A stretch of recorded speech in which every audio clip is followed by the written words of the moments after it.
Skin Hero shares the story.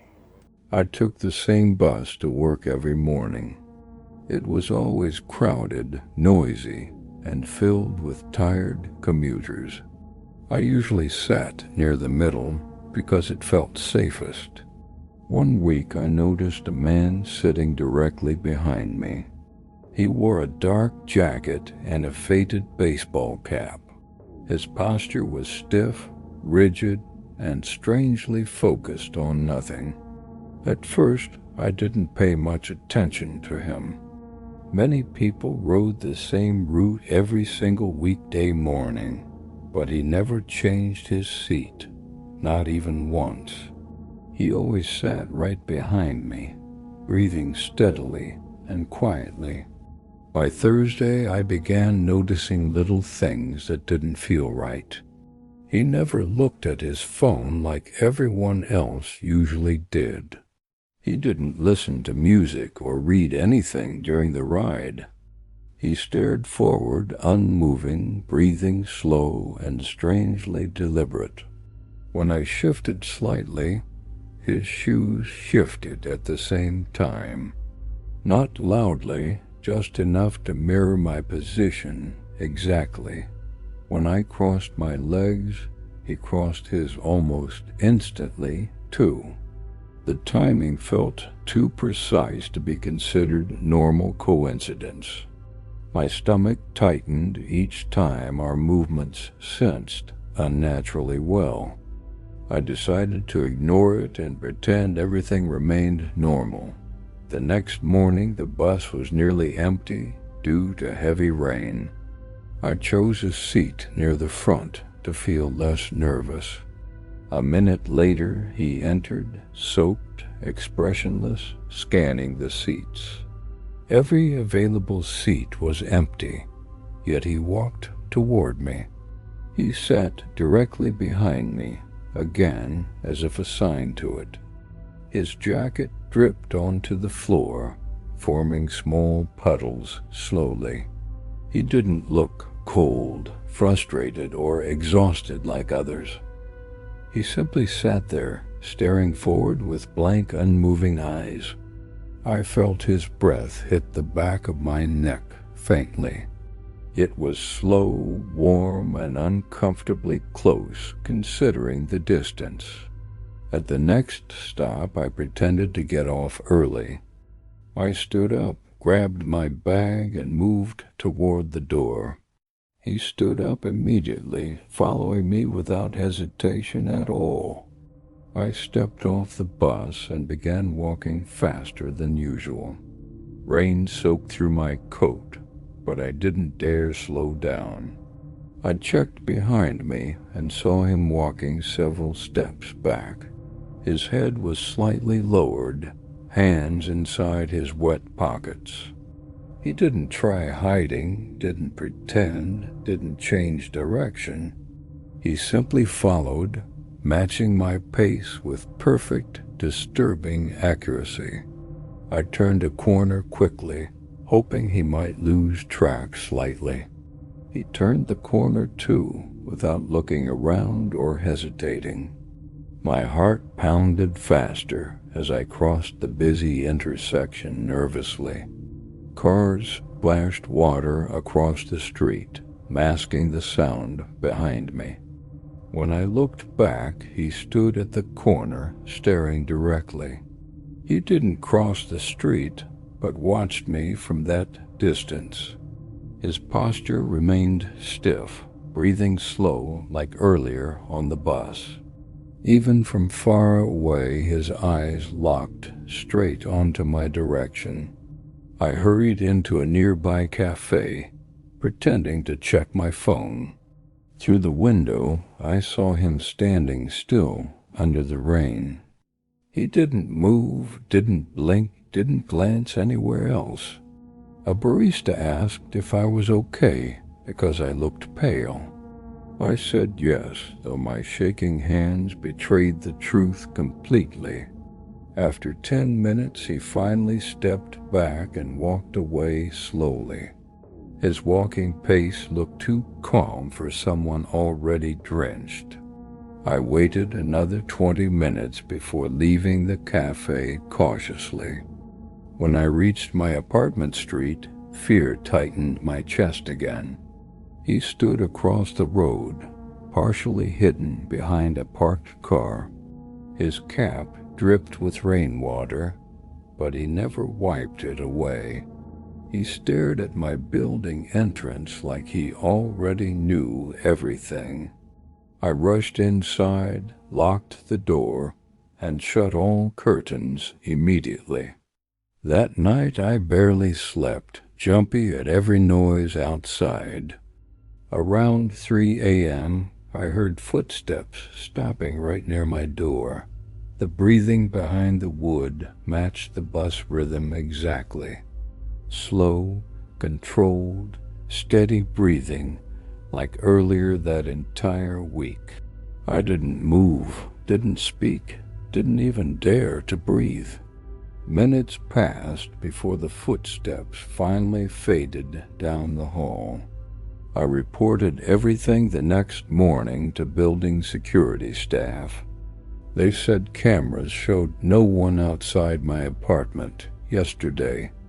They insisted nobody stood near my door during the entire night. But I know what I heard, and I know who it was. I changed my commute, my schedule, and even my walking routes. But sometimes I still feel someone behind me, matching every step. And every once in a while on crowded buses, I feel warm, steady breathing directly behind my neck. Second story. I never liked taking selfies or random photos of myself. My phone gallery stayed almost empty, except for work documents. One evening I got home late after a long shift. I tossed my phone onto the bed and went showering. When I returned, I saw my phone screen glowing slightly. It was open to the camera app without me touching it. At first, I assumed I hit something by accident earlier. I turned the screen off and got ready for sleeping. Before plugging it in, I checked my gallery briefly again. There were 3 new photos in a folder I never created. The first photo showed my living room from a low angle. It looked like someone crouched behind the couch while photographing. The second photo showed my hallway, captured from the floorboards. It was angled upward as if someone crawled while holding the phone. The third photo nearly made me drop the phone instantly.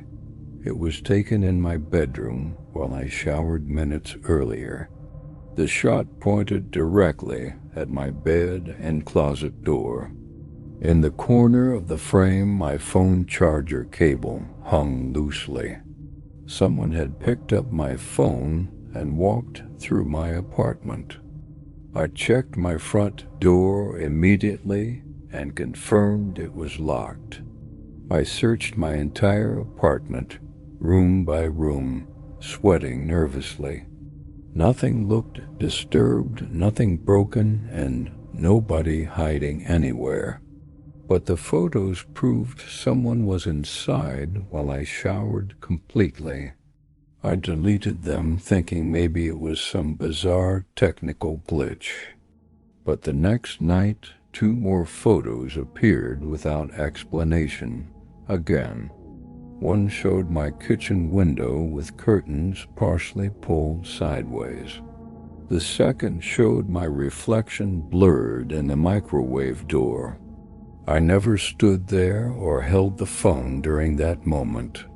Someone took that photo from behind me earlier that same night. I felt sick realizing the camera angle matched someone standing close. I started double-checking locks and placing objects behind doors nightly. Still, new photos kept appearing randomly without any sound notifications. One picture captured me sleeping with my face turned toward the window. Another captured the back of my head as I watched television.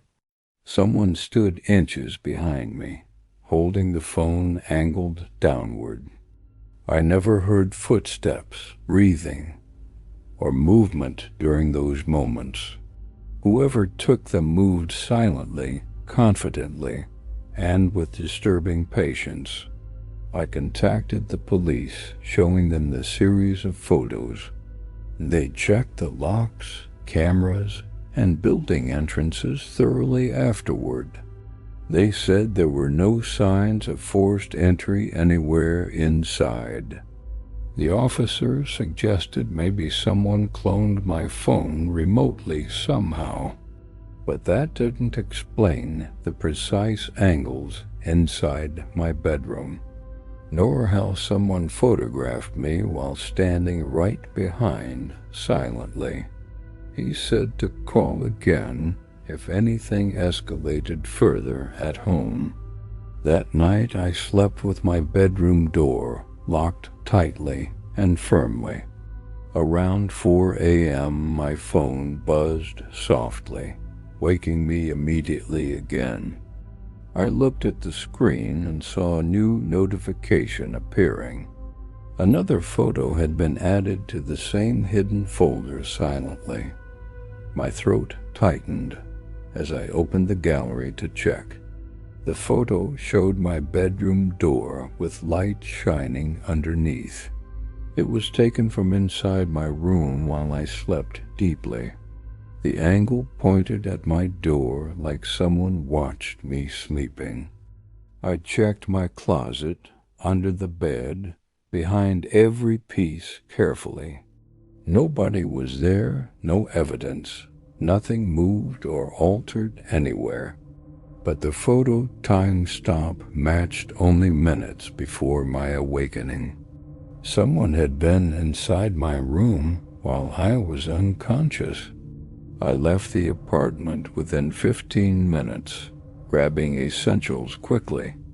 I stayed at a coworker's place and never returned there alone.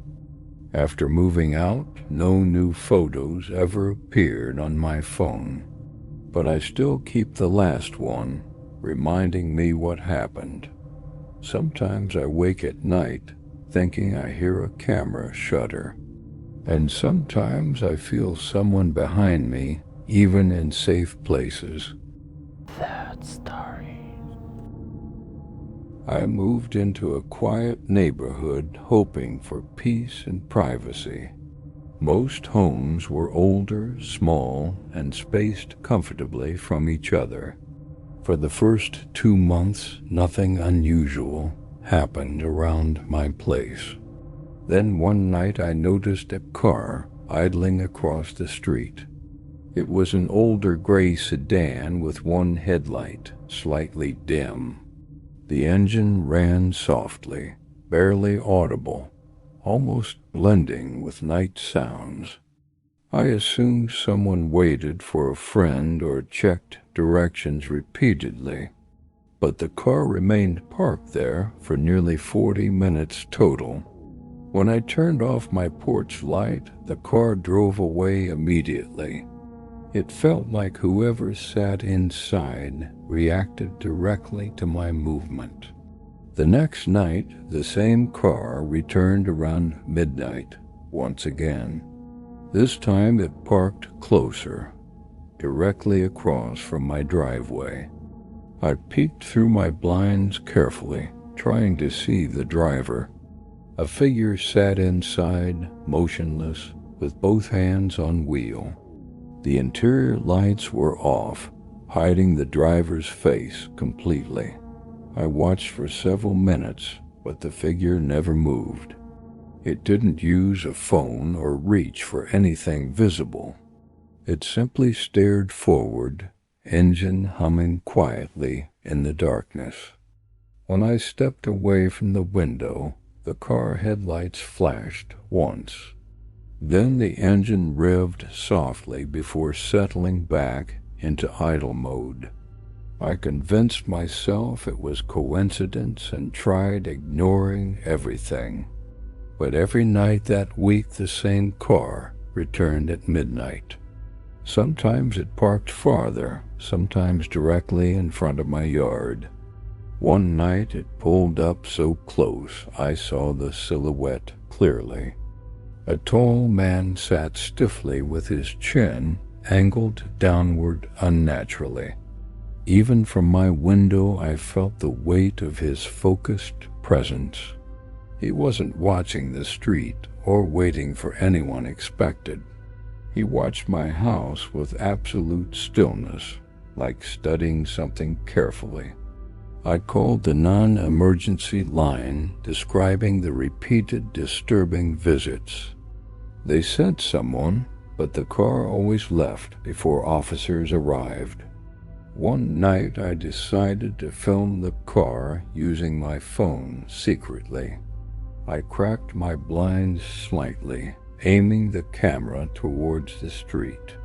When I zoomed in, the figure inside suddenly lifted his head. He turned directly toward my window, although I barely moved anything. I lowered my phone instantly, heart pounding fast from sudden fear. When I looked again, the car headlights flashed twice for confirmation. Then the sedan rolled forward slowly, stopping directly under the street lamp. The light revealed the driver's face partially through the windshield glare. He wore a hood pulled low, but his eyes were visible clearly. They were wide open, unblinking, focused entirely on my upstairs window. I closed my curtains immediately, trying to steady my breathing quietly. Minutes later, my front porch light turned on by itself outside. I stayed still, listening to the faint hum of the car idling. Then footsteps approached my door, slow and deliberate on wooden steps. I didn't dare look, but someone stood outside breathing heavily. The breathing was deep, steady, and far too close for comfort. After almost a full minute, the footsteps retreated back slowly. Through a tiny curtain gap, I saw him return to the sedan. He stood there staring at my house before getting inside again. The car didn't drive away immediately like previous nights before. It stayed parked for nearly 2 more hours without any movement. At sunrise, it finally pulled away, disappearing down the empty street. I barely slept, pacing my living room while listening for engines. The next day, I installed cameras around my porch and driveway. That night, the car returned, parking exactly in the same spot. But when the headlights reflected on my new camera lens visibly, the driver stepped out of the car for the first time. He approached slowly, examining the cameras installed around my house. Then he smiled faintly before tapping one gently with his knuckle. He returned to the car and drove away without further hesitation. I sent the footage to police, who increased patrol around neighborhood. For 3 nights the car didn't return, giving me false hope. On the 4th night I found a note under my windshield wiper. It said only 9 words written in thin, uneven handwriting. "You watch me now, but I watched you first." There was no signature, no name, nothing else on the paper. I moved out 3 days later, leaving the house immediately.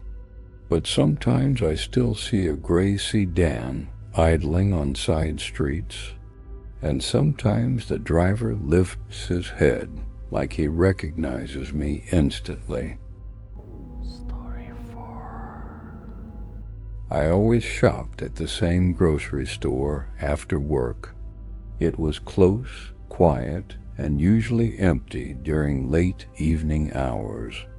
One Wednesday night, I noticed a man following me inside.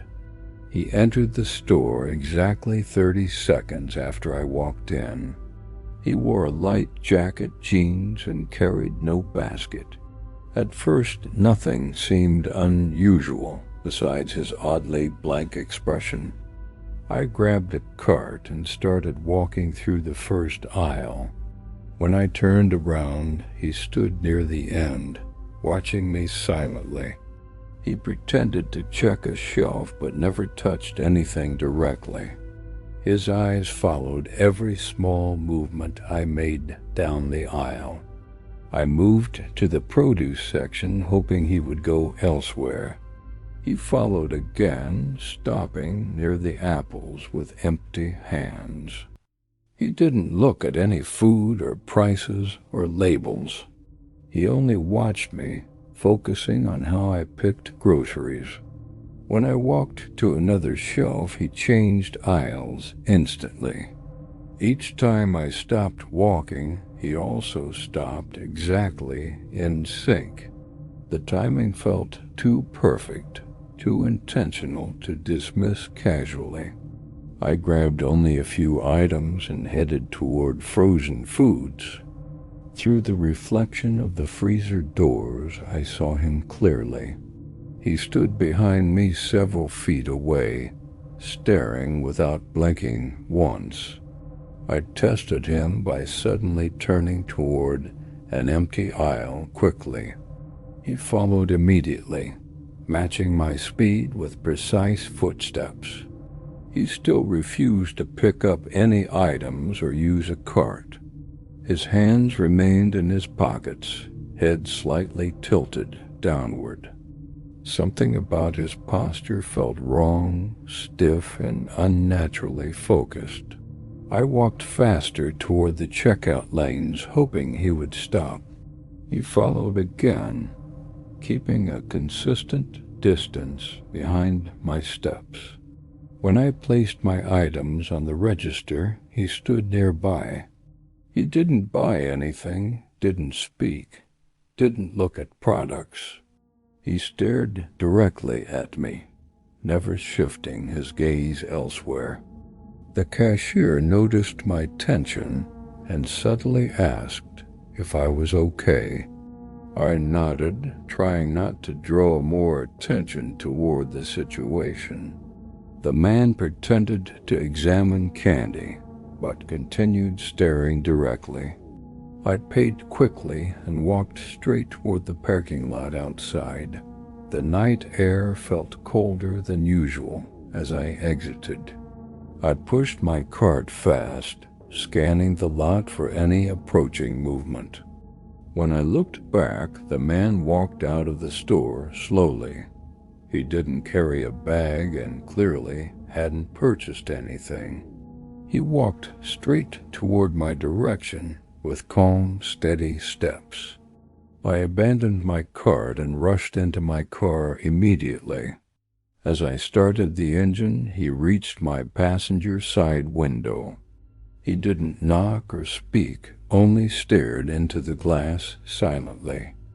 His expression stayed empty, almost disconnected from everything around him. My hand shook, but I pulled out of the parking spot quickly. He followed my car on foot until I reached the street. Only then did he stop walking and watch me drive away. When I turned the corner, he disappeared behind parked vehicles instantly. I arrived home still shaking, locking every door in my apartment. 20 minutes later, I looked outside my living room window nervously. A figure stood across the street in the dim, yellow lamplight. I couldn't tell if it was him, but the posture matched perfectly. Hands in pockets, head slightly tilted, expression unreadable from distance. He stood motionless, watching my building without moving an inch. I closed the curtains tightly, heart pounding through my ribs painfully. All night I listened for footsteps or any sound outside. Around 3 a.m. I heard soft pacing along the sidewalk repeatedly. Slow, measured steps that stopped every time I checked the window. By sunrise, the figure was gone, leaving no trace behind. I changed my grocery store and altered my routine entirely afterward. But sometimes in reflective surfaces I see him standing behind me, and sometimes I feel him watching just before I turn around. Story 5. It started with a random friend request on Tuesday. The profile picture showed a street at night, empty. No face, no name, just a dark, quiet road. The username looked generic enough that I ignored it. An hour later, the account liked my oldest post. Not recent photos, but something buried years down my feed. I opened the profile and scrolled through its page. There were no posts, no friends, no visible activity. Only the city matched mine under the location section. I blocked it, assuming it was spam or worse. The next day, a new request came from another profile. Different username, same night street as the profile picture. Again, it liked a photo from years ago, silently. This time the liked picture showed my old front door. Not my current apartment, but the house I left. I checked the account's information and saw my hometown listed. There were no mutual friends, no tags, nothing connecting us. I blocked that one too and tried to forget. Later that night, someone viewed my public story repeatedly.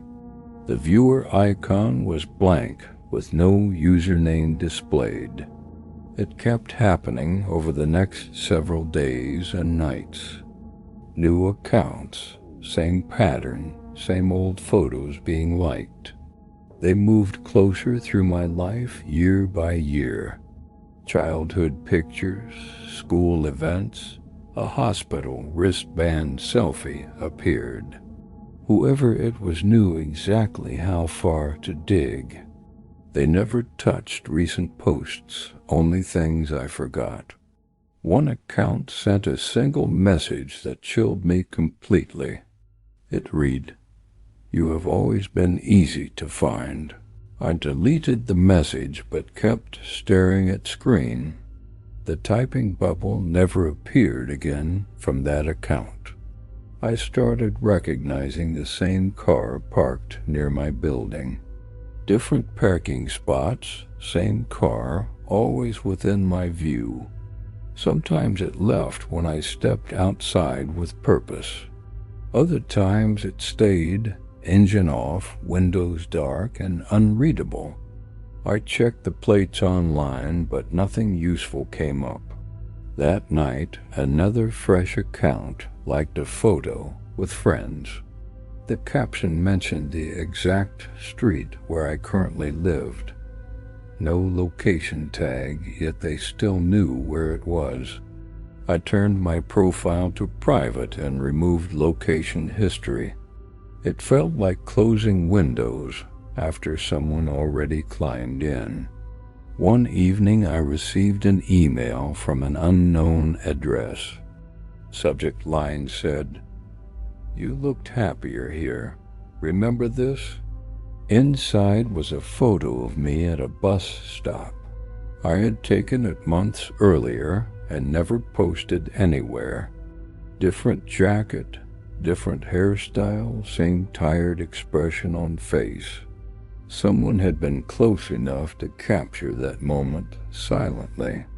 Under the photo, they wrote, "You should stop walking alone." I forwarded everything to the police with shaking hands. They said the sender used a masked service and VPN. The officer suggested deactivating social media for some time. I deleted my accounts, changed numbers, and moved apartments quietly. For weeks afterward, everything felt strangely, almost painfully, normal again. Then one night, my new phone buzzed near midnight. A notification appeared from a freshly installed social app. I had not logged in yet or created anything. The notification read, "Someone nearby wants to connect with you." The suggested profile picture showed that same empty night street. No posts, no friends, just my city listed underneath. The username this time was simply "Still Easy to Find" in lowercase. I turned off my phone and realized moving changed nothing. Thank you for staying with me through these stories. If anything like this ever happened to you, tell me in the comments. Your experience might help someone feel less alone in the dark. Your like and your comment help this channel grow, and it means more than you think. And if you want more true horror every week, make sure you subscribe. There's always another story coming. If you haven't seen the previous video yet, 5 true paranormal encounter stories that you shouldn't watch alone. Watch it next. It's darker, slower, and there's a moment in it you won't forget easily. Stay safe.